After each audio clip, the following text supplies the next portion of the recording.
تھریش hold low ہو گیا ہے. انہوں نے کہا یہ پہلی دفعہ ہے کہ اس سے کہ ہم نے انڈیا پاکستان پراپر میں اسٹرائکس ہوئی ہیں پورے ہندوستان میں، پورے پاکستان میں، کیونکہ اس سے پہلے ہمارا جو بھی کانفلکٹ یا اسکرمشز ہوتے تھے وہ بارڈرس پہ ہوتے تھے، ڈسپیوٹیڈ ایریاز میں ہوتے تھے. لیکن اس دفعہ مین لینڈ انڈیا، مین لینڈ پاکستان، پراپر کنٹریز جو ہیں اس کی زد میں آئے ہیں، اور اس سے اب ایسا لگتا ہے کہ تھریش ہولڈ انفارچونیٹلی ایک جنگ کا کم ہو گیا ہے. پھر اس میں انہوں نے ایک بڑی چبھتی بھی بات ایڈ کی. انہوں نے کہا کہ انڈس واٹر ٹریٹی جو ہے اس پہ ہندوستان کی جو پوزیشن ہے، جو ہیلڈ ان ابیئنس ہے، اور اس کے نتیجے میں بھی جنگ کا تھریش ہولڈ برے صغیر میں کم ہو گیا.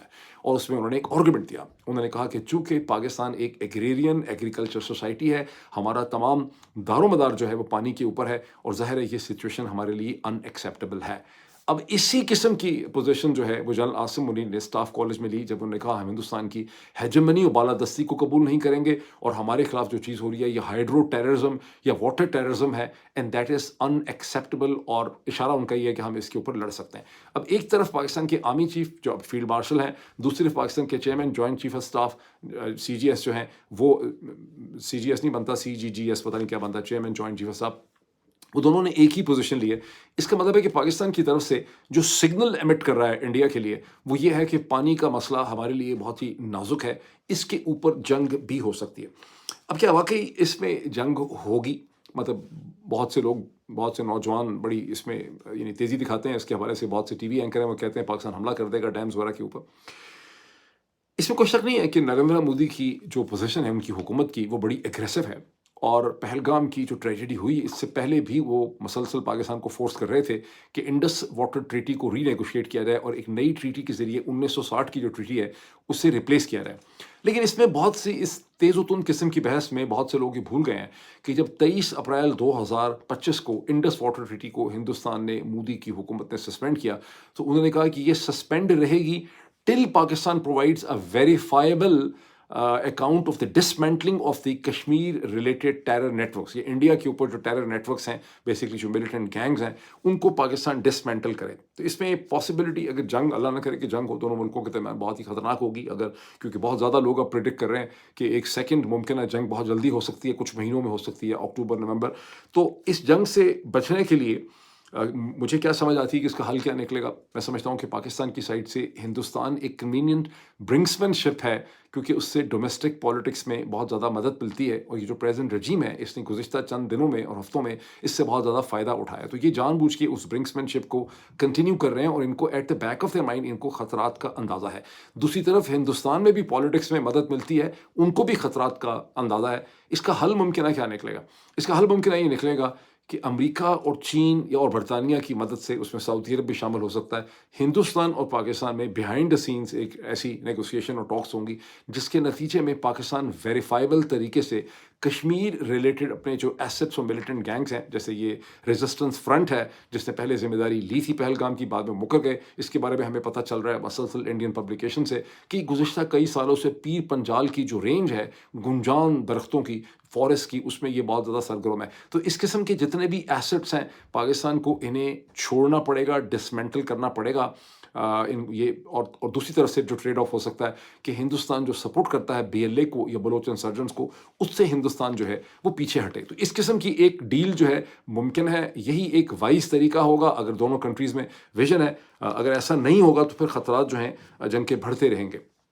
اب اس کے اوپر آ جائیں کہ جب جنرل عاصم منیر صاحب کوئٹہ اسٹاف کالج میں بول رہے ہیں فرائیڈے کے دن میں، این اسی وقت کوئٹہ سے قریب ساراب بازار جو ہے وہاں پر تقریباً 25 سے 30 انتہائی ٹرینڈ جو گن مین ملیٹنٹس ہیں وہ حملہ کرتے ہیں. بہت سا نقصان ہوتا ہے، لاس آف لائف بھی ہوتا ہے، لیکن وہاں پر ایک senior revenue officer, additional deputy commissioner جو ہیں وہ بھی جاں بحق ہوتے ہیں، جو لوگوں کو بچانے کی وہاں پہ کوشش کر رہے ہیں. دس از اے میجر سیٹ بیک. اس کے بعد کیا ہوتا ہے کہ اسپوکس پرسن جو ہیں بلوچستان کے، وہ اس پہ اسٹیٹمنٹ دیتے ہیں کہ اس سارے چیزوں کے پیچھے فتنہ الہند ہے. جسے پہلے فتنہ الخوارج کہا جا رہا تھا، اب اس کو ریپلیس کر دیا، ایک نئی ٹرم آ گئی ہے فتنہ الہند ہے. ہندوستان یہ سارا کا سارا کروا رہا ہے. تو پھر اس کا کیا مطلب ہے کہ اب اتنا بڑا حملہ ہوا ہے تو پھر کیا پاکستان ہندوستان کے خلاف جنگ کرے گا؟ کیونکہ ہندوستان تو کہتا ہے کہ جب بھی کوئی حملہ ہمارے اوپر ہوگا ہم جنگ کریں گے. ظاہر ہے پاکستان کے پاس اتنی اسپیس نہیں ہے جتنی ہندوستان کے پاس کم از کم کہنے کی اسپیس ہے. اب ہندوستان کے ہم نے دیکھا کہ ڈیفینس منسٹر اسی 24 گھنٹے میں راجناتھ سنگھ صاحب جو ہیں وہ جاتے ہیں INS وکرم پہ، جو اس وقت کھڑا ہے کہیں گوا میں، انڈیا کے ویسٹرن کوسٹ میں، اور وہاں پہ کہتے ہیں کہ جو نیکسٹ جنگ ہوگی اس میں پاکستان کے خلاف جو پرنسپل رول ہوگا وہ انڈین نیوی کا ہوگا۔ پولیٹیکل ریٹرک بھی ہے، لیکن پھر بھی چیزیں ایک خطرناک ڈائریکشن میں ہمیں جاتے نظر آتی ہیں۔ اب ان دونوں چیزوں کے ساتھ یہ جو پانی افغانستان، جنرل عاصم منیر کی جو پوزیشن ہے، chairman joint chief of staff general Sahir Shamshad Mirza کی جو پوزیشن ہے، اس کے ساتھ اس چیز کو دیکھیں کہ افغانستان کے فورن منسٹر جو ہیں امیر خان متقی، جن کو ابھی بھی مسلسل کہا جا رہا ہے کہ انٹرم فورن منسٹر ہیں، حالانکہ اب تو پتہ نہیں 3 سال ہو گئے ان لوگوں کو یا 4 سال ہو گئے، ابھی بھی انٹرم ان کو کہہ رہے ہیں، تو وہ پاکستان کے ایک دورے پہ آ رہے ہیں۔ ابھی اس کی ایگزیکٹ تاریخ کا نہیں پتہ چلا، لیکن پاکستان کا انویٹیشن تھا جسے انہوں نے قبول کر لیا ہے۔ ڈیٹس ورک آؤٹ کی جا رہی ہیں، یہ 1 دن کا دورہ نہیں ہے، یہ 3 دن کا دورہ ہوگا، اس میں ہر قسم کی چیزوں پہ بات چیت ہوگی۔ ایٹ دا سیم ٹائم گزشتہ 24 گھنٹے میں پاکستان نے افغانستان کے ساتھ اپنے ڈپلومیٹک ریلیشن شپ کو ایمبیسڈر لیول کے اوپر انہوں نے اسے بڑھا دیا ہے، یعنی اس کو ریز کر دیا ہے۔ اب تک 2021 سے اب تک پاکستان کا ڈپلومیٹک ریلیشن شپ چارج ڈی افیئر کے لیول پہ تھا، لیکن اب چارج ڈی افیئر کو ایمبیسڈر کے لیول پہ اسے ایسکیلیٹ کر دیا گیا ہے یا ریز کر دیا گیا ہے، یعنی اپنے فل ڈپلومیٹک ریلیشن شپ کے لیول پہ چلے گئے ہیں، کیونکہ فارمل ریکگنیشن ابھی بھی اس کی نہیں کی ہے۔ اب جو 19 اپریل کو جب ڈار صاحب نے وزٹ کیا افغانستان کا، اس کے بعد سے بتدریج افغانستان اور پاکستان کے درمیان تعلقات میں بہتری آئی ہے۔ اب اس کو ہندوستانی اگر آپ اخبارات کے پوائنٹ آف ویو سے دیکھیں، انفارچونیٹلی میں اس وقت ایڈیٹنگ نہیں کر سکتا بیکاز بہت دیر ہو جائے گی، تو وہاں پہ آپ کو یہ انالیسس نظر آتا ہے لوگوں کا کہ ہندوستان کے ساتھ برنکسمین شپ ہو رہی ہے، اور افغانستان جس کے ساتھ پہلے برنکسمین شپ ہو رہی تھی اس کے ساتھ برنکسمین شپ کو پاکستان نے چھوڑ دیا ہے، بیکاز انہوں نے یہ اسیسمنٹ کی ہے کہ افغانستان کے ساتھ جنگ اور ٹینشن یا برنکسمین شپ ہمیں پاکستان کی ڈومیسٹک پالیٹکس میں سوٹ نہیں کرتی، ان پاپولر ہے، جبکہ ہندوستان کے ساتھ جو برنکسمین شپ اور ٹینشنز ہیں وہ ہمیں ڈومیسٹک پالیٹکس میں ہمیں سپورٹ کرتی ہیں۔ اب ذرا تھوڑا سا اور دیکھیں کہ پاکستان کی اس وقت حالات کس قسم کے ہیں، آلموسٹ جوک کی سچویشن ہے جب آپ دیکھتے ہیں کہ بلال ثاقب صاحب، جن کو CEO بنایا گیا ہے پاکستان کرپٹو کرنسی کونسل کا، اور وہ ان کو باقاعدہ چند دن پہلے مئی میں ہی 2000 mega what crypto data mining کے لیے مزید ان کو بجلی کا کہا گیا ہے کہ ان کو ملے گا۔ 2 دن پہلے انہوں نے ثاقب بلال صاحب نے لاس ویگس کے اندر، جہاں پہ ٹرمپ کے دونوں صاحبزادے ایرک اینڈ ٹرمپ جونیئر موجود تھے، وہاں پر انہوں نے پاکستان کی ڈیجیٹل جو ایسٹس ہیں کرپٹو بٹ کوائن میں، انہوں نے پوری دنیا کو انویسٹمنٹ کرنے کے لیے کہا۔ اس کے ودن 24 گھنٹے یہ پتہ چلا from state bank of Pakistan and ministry of finance, جو بریف کر رہے تھے نیشنل اسمبلی کی standing committee on finance and taxation وغیرہ میں، کہ پاکستان کے اندر کرپٹو کرنسی بٹ کوائن وغیرہ جو ہے وہ انلیگل ہیں ایز پر دا لا، اور پاکستان کے قانون میں اس میں کوئی انویسٹمنٹ اور ٹرانزیکشن جو ہے وہ نہیں ہو سکتی۔ اب اس سے بڑا کوئی جوک ہو سکتا ہے کہ پاکستان کی حکومت نے فائنانس منسٹر کا ایک ایڈوائزر لگایا ہے ثاقب بلال صاحب کو، جو بتایا جاتا ہے کسی بہت اہم شخصیت کے صاحبزادے یا ان کے داماد وغیرہ ہیں، وہ وہاں پہ جا کے پوری دنیا کے سامنے لاس ویگس میں اس میں انویسٹمنٹس آفر کر رہے ہیں، لیکن پیچھے پاکستان میں یہ چیز جو ہے وہ انلیگل ہے اور غیر قانونی ہے۔ اور یہ نیشنل اسمبلی کو بتایا، جہاں شرمیلا فاروقی صاحبہ نے اس حوالے سے کچھ کویسچنس اٹھائے ہوئے تھے، وہ چاہتی ہیں کہ کرپٹو کے حوالے سے پاکستان کے قوانین کو مزید سخت کیا جائے، بیکاز ان کو لگتا ہے کہ اس سے منی لانڈرنگ ہو سکتی ہے۔ تو وہاں پر جو فورن سیکرٹری ہیں امداد بوسل، انہوں نے نیشنل اسمبلی کی کمیٹی کو انہوں نے یہ بریف کیا۔ اب اس ساری کی ساری جو کہانی ہے کرپٹو کی، اس میں رسکس کیا ہیں پاکستان کے لوگوں کے لیے؟ رسک یہ ہے کہ پاکستان ایک لالیس سوسائٹی ہے، ایک لالیس ڈھانچہ ہے۔ پاکستان ایک ریاست ہے جس کے اندر کوئی قانون نہیں ہے کسی قسم کا، جہاں طاقتور لوگ جو ہیں وہ قانون بناتے ہیں، قانون کو اپنے لیے استعمال کرتے ہیں، اور عام آدمی کو اس قانون کی کوئی پروٹیکشن نہیں۔ یہاں پر وہ تمام لوگ جو ان کے جھانسے میں آ کے اسٹیٹ کے بنائے ہوئے کسی بھی بٹ کوائن اور کرپٹو کرنسی کا کوئی اگر ایسٹ یا اسکیم ہوگی اس میں انویسٹ کریں گے، تو آپ کا پیسہ شدید خطرے کا اس کو خطرہ رہے گا۔ یہاں آپ کو پتہ ہے یہاں فورن بینک اکاؤنٹس جو ہیں ان کی بھی کوئی سیکیورٹی نہیں ہے، یہاں جس کے چاہتے ہیں بینک اکاؤنٹس میں جا کے گھس جاتے ہیں، اس کی ڈیٹیل نکال سکتے ہیں، کچھ بھی کر سکتے ہیں۔ یہاں پہ کسی بھی چیز کی کوئی سینکٹیٹی نہیں ہے۔ میری پروفیشنل ایڈوائس آپ سے یہ ہے کہ آپ اس قسم کے یہ جو اسکیم انہوں نے کھڑا کیا ہے اس سے آپ دور رہیں۔ اب آپ سوچتے ہوں گے کہ لا لیسنس کا لفظ تو بہت استعمال کرتے ہیں، اس کا مطلب ہوتا کیا؟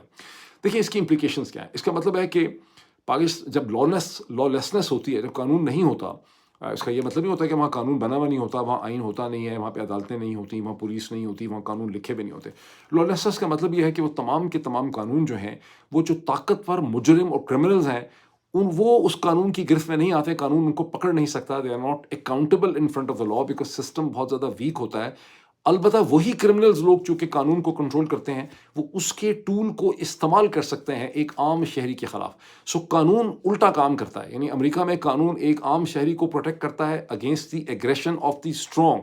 گورنمنٹ کی ایگریشن سے، مضبوط لوگوں کی ایگریشن سے، طاقتور لوگوں کی ایگریشن سے امریکن شہری کو قانون پروٹیکشن دیتا ہے. پاکستان میں قانون ایک ٹول ہے طاقتور لوگوں کے ہاتھ میں. سو کرمنلز کے ہاتھ میں پاکستان کا سارا قانون ہے. قانون کرمنلز کو نہیں پکڑ سکتا. قانون کو کرمنلز استعمال کرتے ہیں ایز اے ٹول. شریف اور ڈیسنٹ لوگوں کو جو لا ابائڈنگ سٹیزنز ہیں، جنہوں نے اپنا سب کچھ قانون کے حساب سے رکھا ہوا ہے، وہ پاکستان میں انتہائی غیر محفوظ قسم کی کیٹیگری میں فال کرتے ہیں. اور اب صورتحال یہ ہو چکی ہے کہ پاکستان کے اندر طاقتور بیٹھے ہوئے لوگ پاکستان کے نام پہ، پاکستان سے باہر جو ڈائسپوراز اور ایکسپیٹس ہیں جیسے میں ہوں، ہمیں قانون سے کنٹرول کرنے کی، پاکستان کے قانون کی تھریٹ دے کر ہمیں کنٹرول کرنے کی کوشش کرتے ہیں، ہماری آواز کو دبانے کی کوشش کرتے ہیں جو ہمیں امریکن کانسٹیٹیوشن نے دی ہے as a U S person on the U S soil. یہ وہ چیز ہے جس کی طرف اب ڈپارٹمنٹ آف اسٹیٹ نے اور مارکو روبیو نے فائنلی پوزیشن لی ہے اور اس کو انہوں نے آرکیسٹریٹ کر دیا ہے. اب آپ کو اس کی پوری کانٹیکسچولائزیشن جو ہے وہ سمجھ آتی ہے. اب اس کی ایگزامپل آپ دیکھیں لا لیسنس کی. پچھلے 24 گھنٹے میں جو دن گزرا اس میں ایک ATC اینٹی ٹیرر کورٹ نے اسلام آباد میں عبد اللطیف صاحب جو ایک MNA ہے، چترال سے ہیں، NA1 ہے غالباً، اور ان کو May 9 کے حوالے سے انہیں اور 11 اور پاکستان تحریک انصاف کے جو ورکرز ہیں انہیں 27 سال کی سزا جو ہے وہ ان کو سنائی. ایلیگیشن ان کے اوپر کیا ہے کہ انہوں نے اسلام آباد کے اندر ان سب لوگوں نے مل کے رمنا 1 پولیس اسٹیشن پہ 9 مئی کو انہوں نے حملہ کیا. عبداللطیف صاحب نے اس کے اوپر ایک ویڈیو ریکارڈ کروائی ہے جسے آپ پاکستان تحریک انصاف کے یوٹیوب چینل کے اوپر دیکھ سکتے ہیں. اس میں انہوں نے کہا ہے کہ یہ رمنا 1 پولیس اسٹیشن کا ہمیں اس وقت پتہ چلا جب ہمیں پتہ چلا کہ ہمارے اوپر ایک FIR جو ہے وہ کٹ گئی اس حوالے سے. یعنی وہ کہہ رہے ہیں کہ ہمیں سرے سے پتہ ہی نہیں ہے، ٹوٹل FIR جو ہے وہ جعلی ہے. اور وہ کہہ رہے ہیں ہم پاکستان کی عدالتوں میں جائیں گے اور وہاں سے ہم رجوع کریں گے ریلیف حاصل کرنے کے لیے. وہاں سے ہو سکتا ہے ہم کو ریلیف مل بھی جائے بیکاز عدالتوں کے اتنے شاید برے حالات نہ ہوں ہائی کورٹس کے جتنے ATC کے ہیں. آپ کے ذہن میں آئے گا کہ عدالتوں سے کیسے ریلیف ملے گی جب ATC سے نہیں ملی. یہی بیسک ڈبیٹ تھی. لیکن چونکہ پاکستان میں سوچ سمجھ کی بہت زیادہ کمزوری ہے، اس میں کوئی شک نہیں ہے کہ چند سو ہزار لوگ جو ہیں ان کو چیزیں سمجھ بھی آتی ہیں، لیکن جو 90% پلس بلک ہے پاکستانی پبلک کا، اس کو چونکہ مائنڈ گرو کرنے کا موقع ہی نہیں ملا. 1953 کے بعد سے اس کو شادوری کی چوئی میں کنورٹ کر دیا گیا. تو لوگ اس فرق کو سمجھ نہیں سکتے کہ یہ جو ATC بنی ہوئی کورٹس ہیں، جس طرح سے ان کو ہینڈل کیا گیا ہے، یہ جو ملٹری کورٹس ہیں، ان کے سامنے صرف اور صرف بیسک فیکٹس رکھے جاتے ہیں. یہاں پر اس کے حوالے سے ایک براڈر ڈسکشن نہیں ہو سکتی کہ یہ فیکٹس کیسے کلیکٹ ہوئے ہیں، کہ کس لا کے تحت کلیکٹ ہوئے ہیں، یہ کس نے کلیکٹ کیے ہیں، یہ کون سٹیٹمنٹ دے رہا ہے. اس میں کراس ایگزامینیشن وغیرہ جو ہے اس طرح سے نہیں ہوتا جس طرح سے ہائی کورٹس کے سامنے ہوتا ہے. یہی وجہ ہے کہ پاکستان کی وکلا برادری کے لوگوں نے، سول سوسائٹی نے، بہت سے میڈیا کے لوگوں نے مخالفت کی تھی کہ اس طرح کے ٹرائل اس طرح کی عدالتوں کے سامنے جو ہیں وہ نہیں ہو سکتے، وہاں انصاف کے تقاضے جو ہیں پورے نہیں ہوں گے. پر یہ اس کی صورتحال ہے. اب اس کا ذرا ایک کنٹراسٹ کریں ہندوستان کے ساتھ، جو پاکستان میں جو ہو رہا ہے اور پاکستان کے جو حالات ہیں اسے ہندوستان کے ساتھ کمپیئر کریں. ہندوستان میں گزشتہ 24-36 گھنٹوں میں ان کے ایک اہم BJP کے بہت مشہور لیڈر ہیں، اب تو بہت بزرگ ہو چکے ہیں، جناب سبرامنیم سوامی صاحب نے ایک ویڈیو ڈسکشن میں اعتراف کیا جب ان سے پوچھا گیا کہ ہندوستان کے کتنے، اور BJP کے وہ لیڈر ہیں، کانگریس کے نہیں ہیں، اپوزیشن کے نہیں، یعنی ایسے ہی جیسے پاکستان میں PMLN کا کوئی لیڈر ہو. تو انہوں نے کہا کہ ہاں ہندوستان کے 5 طیارے گرے ہیں 7 اور 8 مئی کو، اور اس میں سے رفیل بھی ہیں، اور 5 طیارے ہمارے گر گئے ہیں بیکاز چائنیز پلینز اور ٹیکنالوجی بہتر تھی، اور ان کا کہنا یہ ہے کہ فرینچ جو ہیں وہ اتنی اچھی نہیں تھی. اب یہ اور بات ہے کہ فرانس مسلسل ہندوستان سے یہ پوچھ رہا ہے اور ڈیمانڈ کر رہا ہے کہ ان کو اسے وہ سرکمسٹانسز بتائے جائیں جس میں یہ رفیل طیارے گرے ہیں اور ان کا کیا ہوا ہے. اس کی غالباً وجہ یہ ہے کہ فرینچ کو یہ شک ہے کہ انڈین ایئر فورس نے رفیل کو پراپر پروفیشنل طریقے سے یوز نہیں کیا. سو ایشو رفیل کی مشین کی کمزوری نہیں ہے، وہ غالباً انڈین ایئر فورس کی جو ایڈیپٹیشن ہے رفیل کو استعمال کرنے میں اس کے ساتھ بھی اس کا تعلق جو ہے وہ ہو سکتا ہے. لیکن یہاں پاکستان کے لوگوں کے لیے ایک بہت بڑا لمحہ فکریہ سوچنے کا. پاکستان سے بہت سے لوگوں نے، پاکستان میں بیٹھے ہوئے پاکستان سے باہر جو لوگوں نے سبرامنیم سوامی صاحب کے جو ویڈیو ہے اس کو نکال کے بہت کنگریچولیٹ کیا ہے اپنے آپ کو، پاکستان کو بڑی شو ماری ہے کہ دیکھو بالآخر مان رہے ہیں، آہستہ آہستہ مان لیے. یہ سب انتہائی بچگانہ. اسکول کے بچے اگر ایسی چیز کریں تو بہت اچھا لگتا ہے، لیکن جب آپ کی عمریں 50 سال سے زیادہ ہو جائیں، میں نے اس میں بعض لوگ 60 سال کے بھی ہیں، 70 سال کے ہونے لگے ہیں، میں نے دیکھا ہے انہوں نے بھی اس طرح کی باتیں کی. اس سے پتہ چلتا ہے کہ قوم بالکل چائلڈش لیول کے اوپر ایگزسٹ کرتی ہے، اس کا ذہن جو ہے اس نے گرو نہیں کیا، اس کی مینٹل کانشیسنس کا لیول نہیں. اصل میں جو کنٹراسٹ کرنے والی چیز ہے کہ ہندوستان میں سرکار کی جماعت بی جے پی کا ایک لیڈر ایک ویڈیو کے اوپر بیٹھ کے اس نے یہ مانا ہے، اور ماننا چاہیے ہندوستان کو، بیکاز تیاری ان کے گرے ہیں، مانیں گے تو امپروو کریں گے نا، کیسے اپنی ڈیفیشنسیز کو پورا کریں۔ کیا پاکستان سے پی ایم ایل این کا حکمران جماعت کا کوئی لیڈر ٹی وی پہ بیٹھ کے یہ مان سکتا ہے کہ پاکستان کا جو چائنیز اڈیپٹیو گراؤنڈ سسٹم تھا وہ ہندوستان کے مسلس کو روکنے میں بالکل ناکام ہو گیا؟ ایک ہندوستان کی جو ڈرونز ہیں وہ بھی دندناتے پھرتے رہے، اور پاکستان کے پاس ان ڈرونز کا کوئی پراپر کاؤنٹر میئر ان کو گرانے کا یا ان کو ہینڈل کرنے کا نہیں تھا، جبکہ پاکستانی ڈرونز کو ہندوستان نے اپنی ایئر کرافٹ گن جو تھیں، جو انہوں نے اڈیپٹ کی ہوئی تھیں with the help of modern telecommunication and with the help of A I and with the help of other communication methodology, اس سے انہوں نے پاکستانی ڈرونز کو آسانی سے مار گرایا۔ پاکستان نے جو کاؤنٹر حملے کیے فتح 1 فتح 2 کے شارٹ رینج جو تھے، پاکستان نے بیلسٹک یوز نہیں کیے، کروز نے یوز کیے، لیکن جو شارٹ رینج یوز کیے ان کو بھی ہندوستان نے آسانی سے ہینڈل کر لیا ان کے سسٹم نے۔ اور انٹرنیشنل آبزرورز یہ کہتے ہیں کہ کوئی ویریفائبل ایویڈنس نہیں ہے کہ پاکستان نے کوئی خاطر خواہ نقصان ہندوستان میں پہنچایا ہو۔ اب لوگ دوسری طرف کہتے ہیں کہ کھڈا ہی بنا پاکستان میں، یہ ونس اگین ایک بچکانہ بات ہے۔ انڈینز نے یہ ڈیمونسٹریٹ کیا ایئر فورس نے کہ ہم پریسیشن اسٹرائکس کر سکتے ہیں ود ان پاکستان۔ پاکستان یہ ڈیمونسٹریٹ نہ کر سکا کہ ہم پریسیشن اسٹرائکس کر سکتے ہیں ود ان انڈیا، ویسے ویڈیوز وغیرہ وہ ضرور دکھاتے ہیں۔ میچورٹی یہ ڈیمانڈ کرتی ہے کہ جس طرح سے ہندوستانی آہستہ آہستہ یہ مان رہے ہیں کہ ہاں ہمارے رفیل اور جہاز گرے ہیں، پاکستانیوں کو یہ کہنا ہے کہ ہاں ہمارا گراؤنڈ سسٹم اور ہمارے میسل سسٹم اتنے افیکٹو نہیں تھے۔ In view of a future war ہمیں ان کمی کو اور یہ جو شگاف ہیں اسے ہم نے امپروو کرنا ہے، بجائے اس کے کہ جو بیچارہ پاکستان میں تو کوئی بول ہی نہیں سکتا، آپ نے دیکھا ہے، جو باہر بھی بیٹھا آنےسٹ ایک بات کر رہا ہے اس کی بھی زندگی جو ہے اس کے بھی پیچھے آپ پڑ جائیں، اپنے اسی قسم کے جو قوانین آپ کے ہیں، ٹولز جو میں نے آپ کو بھی سمجھایا، ان کو استعمال کرتے ہیں۔ ابھی اتنا ہی، پھر آپ سے ملاقات ہوتی ہے۔ Thank you.